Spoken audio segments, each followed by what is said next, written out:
Welcome back, this is Yink Froggy, and this tutorial I'm going to show you how to make ghosts in Photoshop.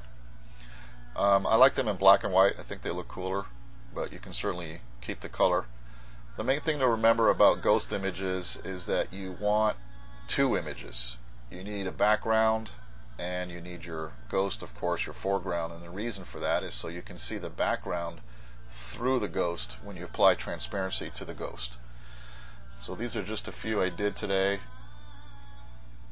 I chose graveyards and Victorian women. I think this one looks especially creepy.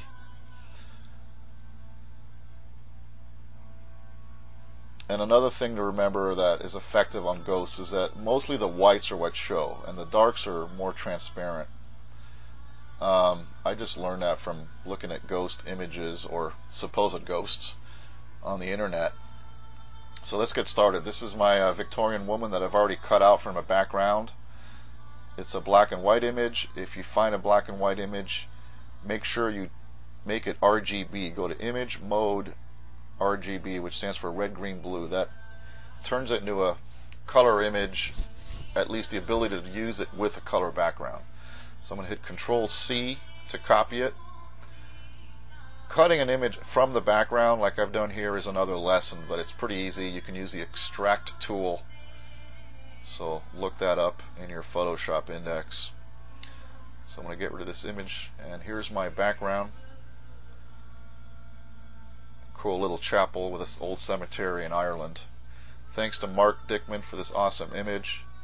The only thing I did to it was I reversed it, I added the stormy sky, and I took out a utility pole. So I'm now going to add my foreground and just draw a little square and hit Control V to paste it down. And I'm going to go to Edit, Free Transform to position it and size it. I want her a little bit more realistic size,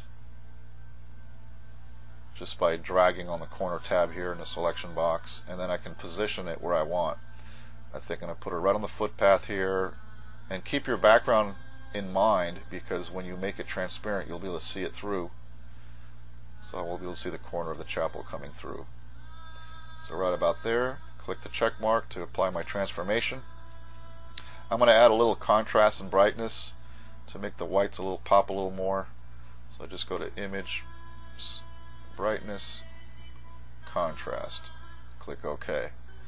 There's different effects you can apply on ghosts. There's a filter called Plastic Wrap. Go to Artistic, Plastic Wrap. I think all versions of Photoshop have that.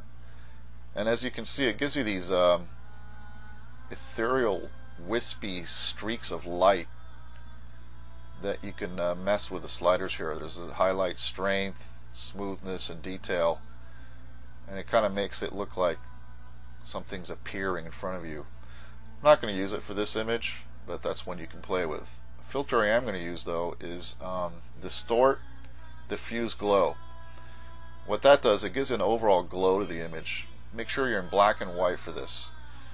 And you have a glow amount and you have clear amount. So just play with it till you like it. Click OK.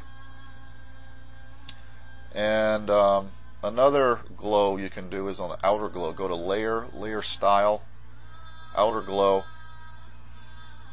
and you'll get a layer style box. Make sure that you choose white, so click this color box, hit white, click OK, and then you can play with the size of the outer glow, see, and the spread and the opacity. Make it transparent or opaque. So I'm going to give her a little bit of an outer glow, just subtle.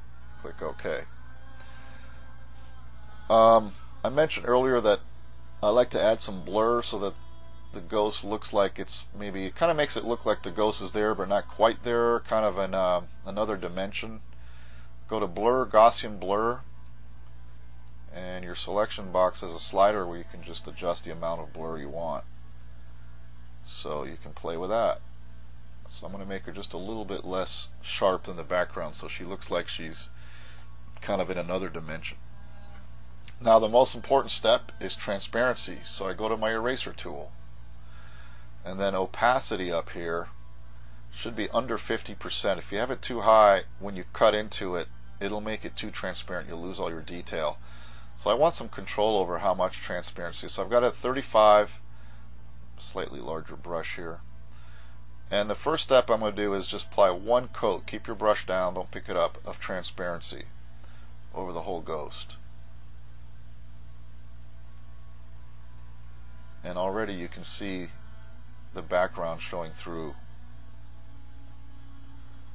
Alright, now where there's more darks, I'm going to make that even more transparent. Ghosts are mostly white from what I've seen, so I'm just going to go into the hair here where it's darker and apply more transparency. Under the arm, the neck, wherever there's a shadow, I'm making it transparent so that the darks become the background and you leave just the whites. You don't have to be real meticulous about it. Right here, her cuff. And here on the bottom, I'm going to make very transparent so she looks like she's fading into the background.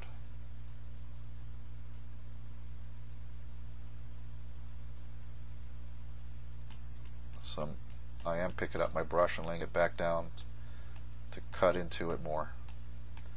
Alright, let's back up and see how that looks.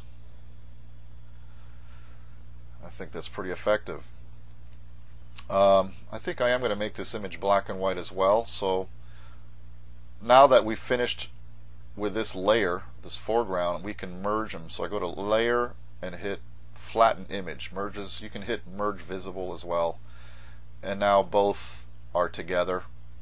They're merged. And now I can go to Image Adjustments, Desaturate to take all the color out. And there's the result. Hope you liked it. If you did, send me your comments and I'll have more cool tutorials for you in the future. Thank you. Yank Froggy out.